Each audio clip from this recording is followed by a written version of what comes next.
Olá, bem-vindo ao Caminho de Emaús. Hoje, neste programa, conversamos com André Costa Jorge, coordenador do Serviço Jesuíta dos Refugiados e da Plataforma de Apoio aos Refugiados. Acompanhe também a meditação das leituras deste domingo com o padre José Carlos Nunes.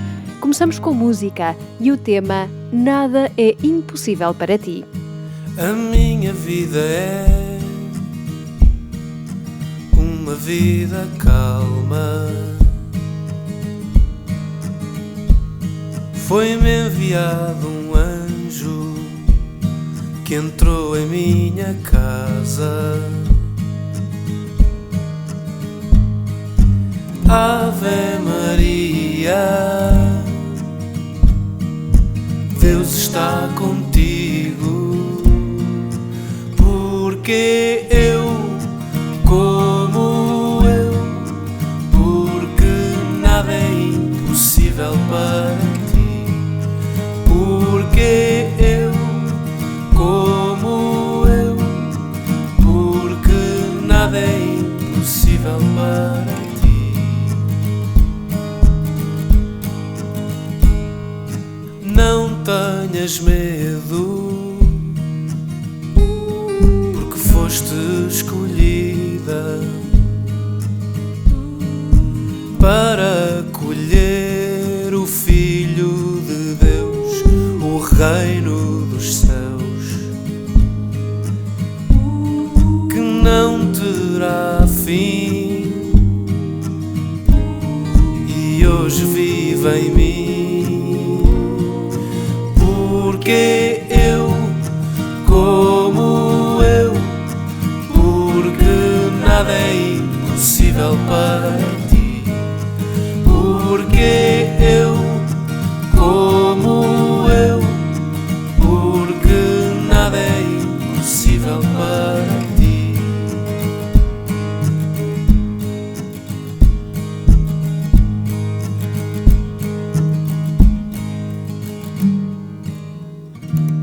Diz-nos o Papa Francisco: dou graças a Deus porque muitas famílias que estão bem longe de se considerarem perfeitas vivem no amor, realizam a sua vocação e continuam para diante, embora caiam muitas vezes ao longo do caminho.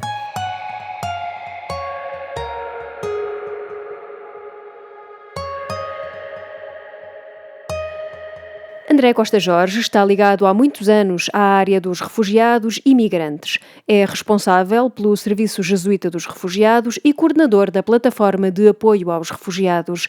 Com ele conversamos sobre a situação dos refugiados em Portugal e também acerca do modo como os cristãos são chamados a agir. Fala-se muito dos refugiados, dos migrantes, dos imigrantes. O que é que diferencia um refugiado de um imigrante?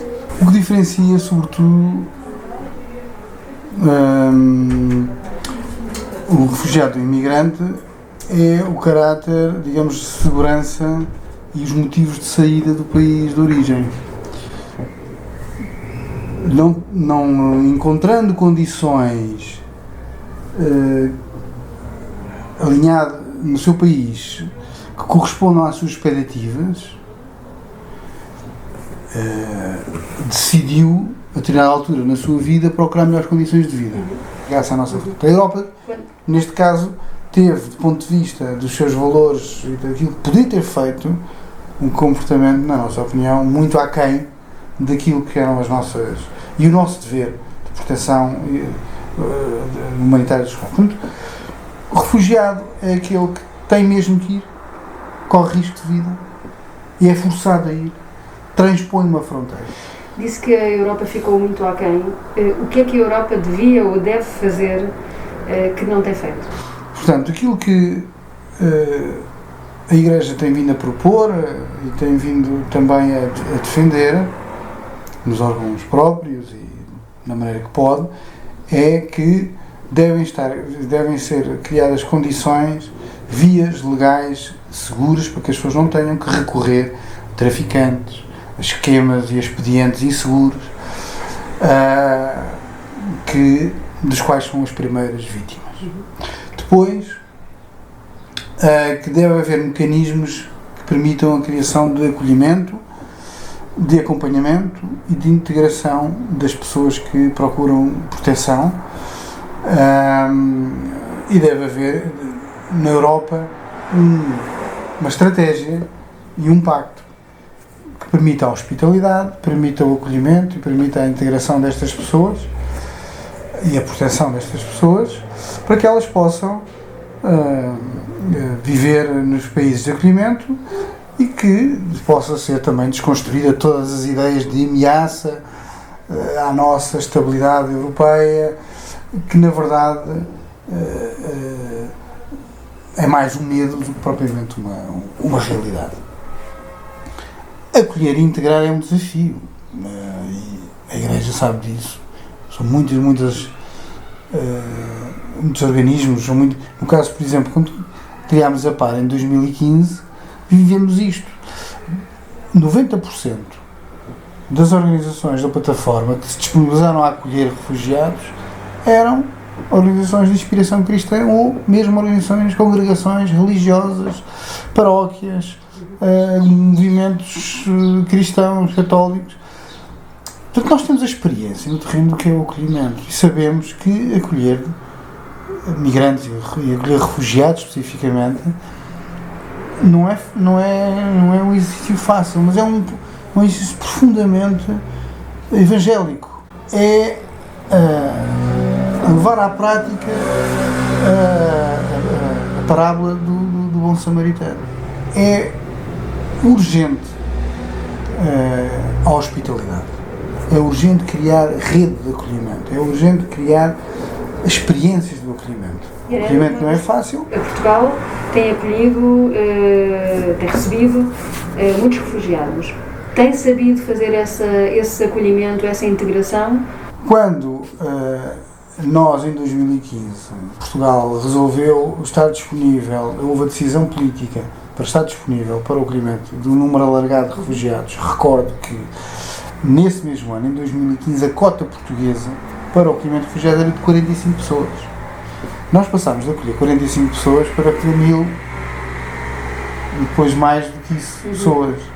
Portanto, sem haver propriamente uma grande reflexão e maturidade sobre o que é que isso significava, que mecanismos, o que é que implicaria que os nossos de mudanças nos nossos sistemas burocráticos, nomeadamente no CEF, na saúde, no ensino da língua portuguesa, no acesso à documentação, na resposta, no acompanhamento do processo de autonomia no final dos programas de acolhimento.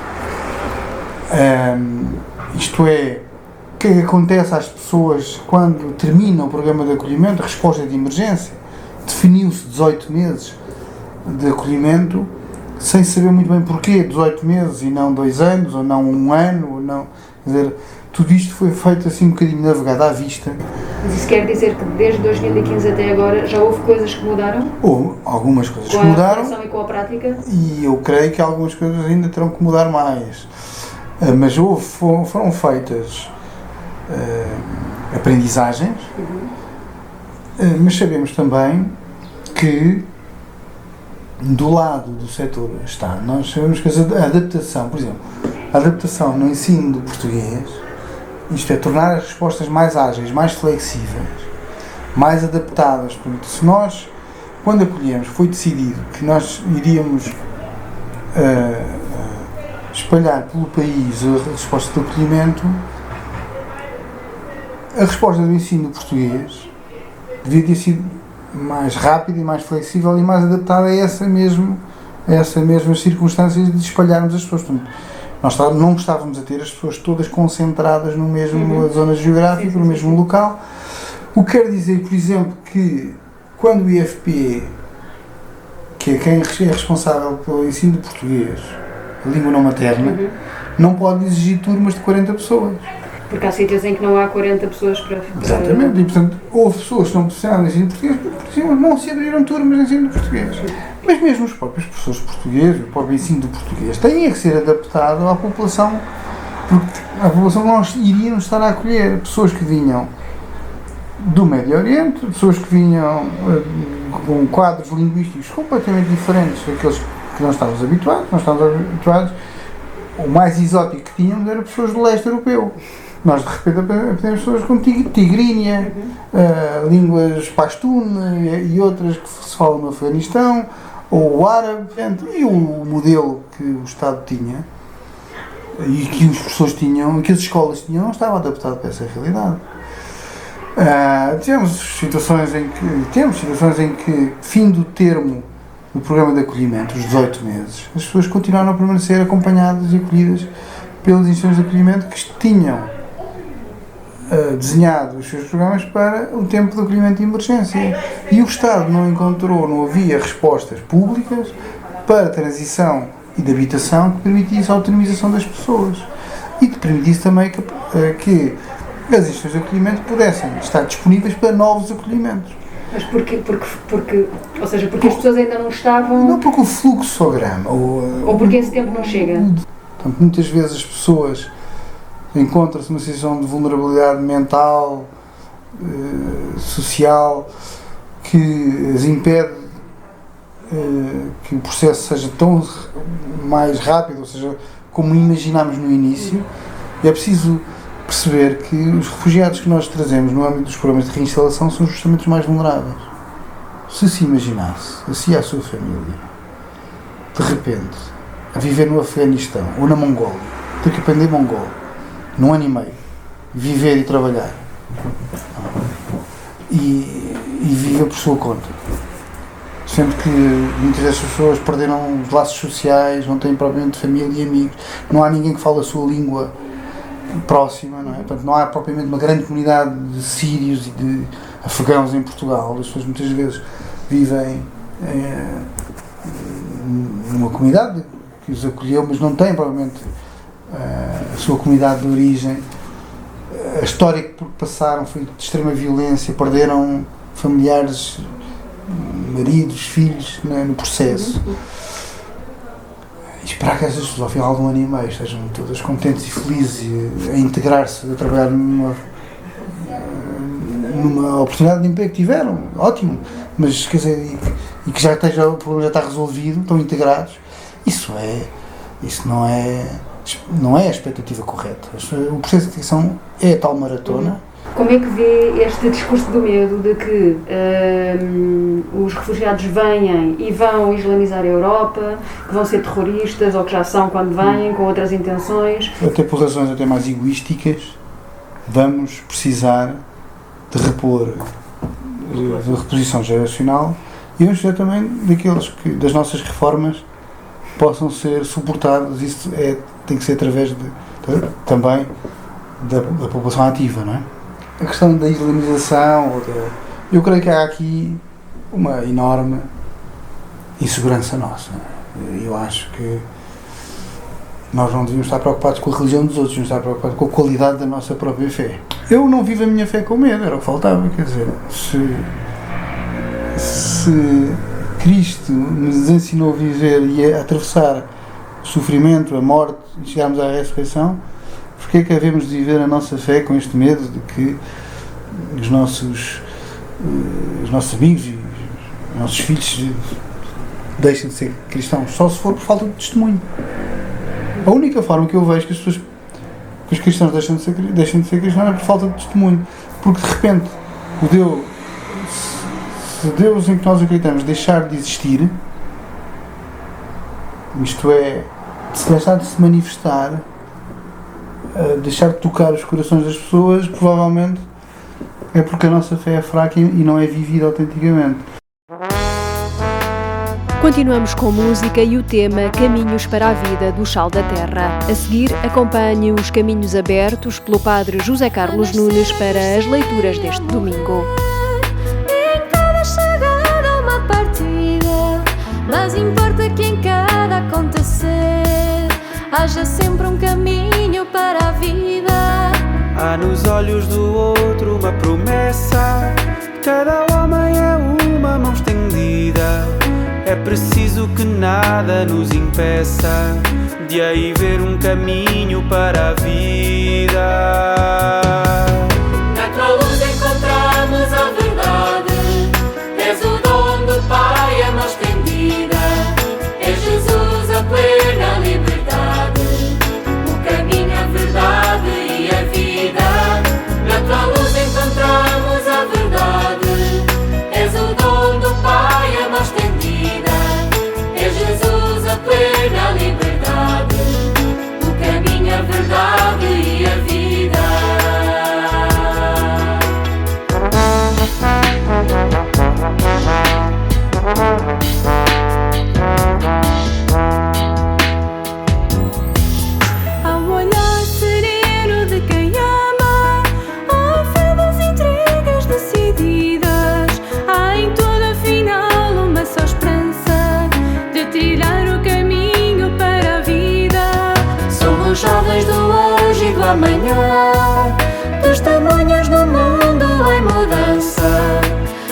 levamos Jesus no coração e nas mãos a bandeira da esperança.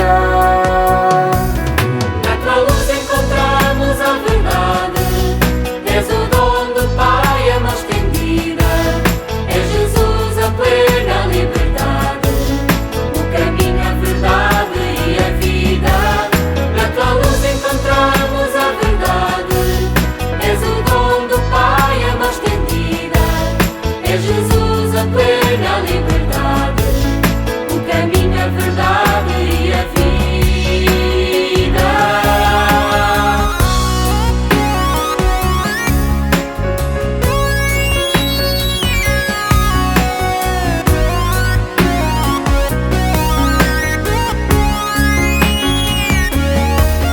Na tua luz encontramos a verdade, és o dom do Pai, a mão estendida, és Jesus a plena liberdade, o caminho, a verdade e a vida.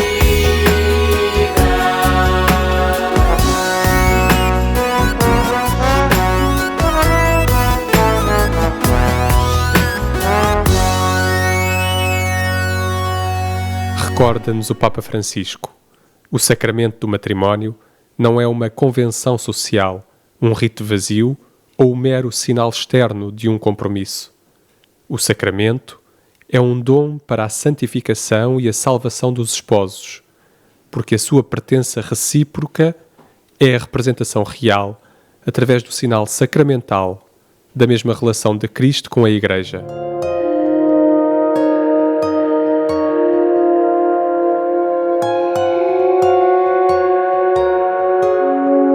Meditar a palavra com o Padre José Carlos Nunes.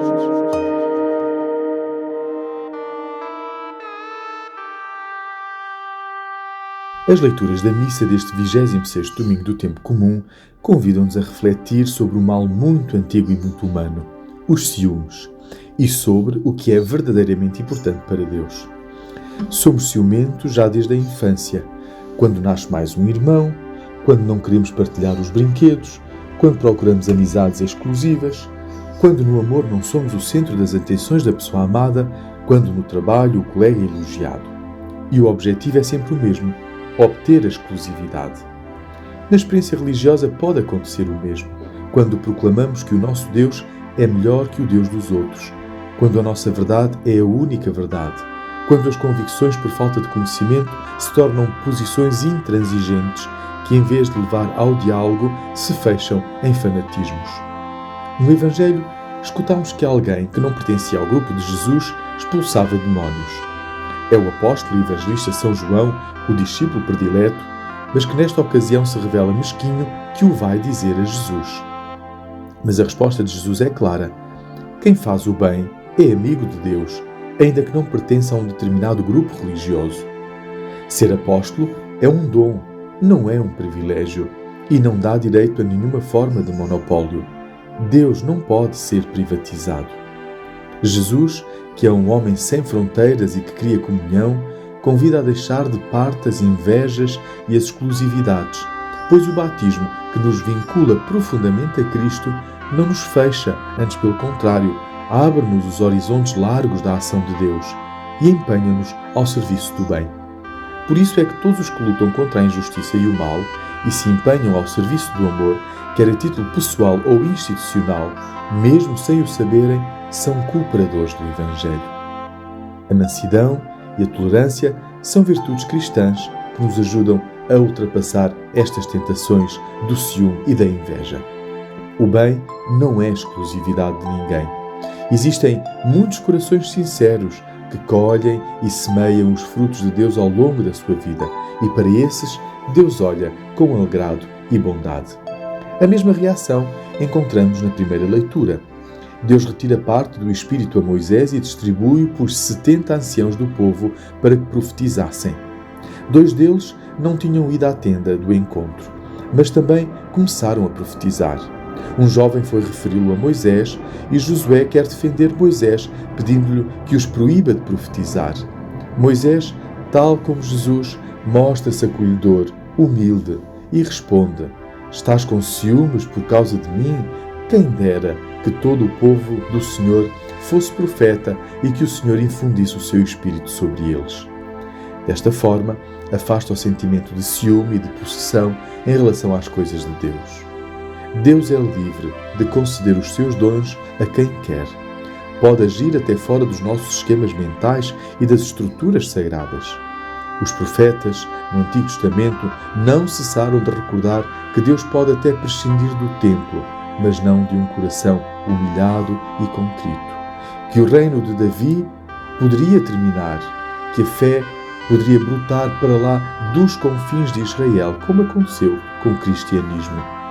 Peçamos ao Senhor que em cada momento nos cure os nossos ciúmes e invejas e nos abra o coração ao Espírito Santo, que sopra onde quer, como quer e quando quer. Bom domingo nos dê Deus.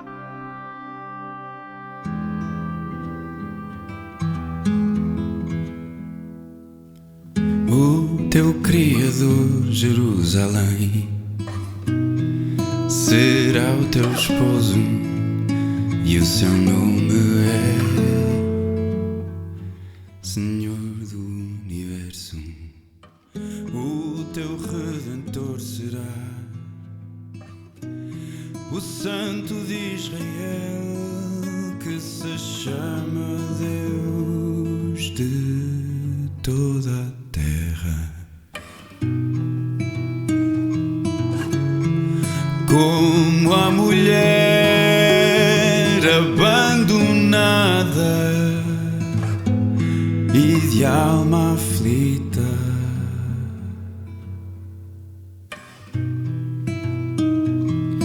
o Senhor volta a chamar-te, não poderá ser repudiada a esposa da juventude.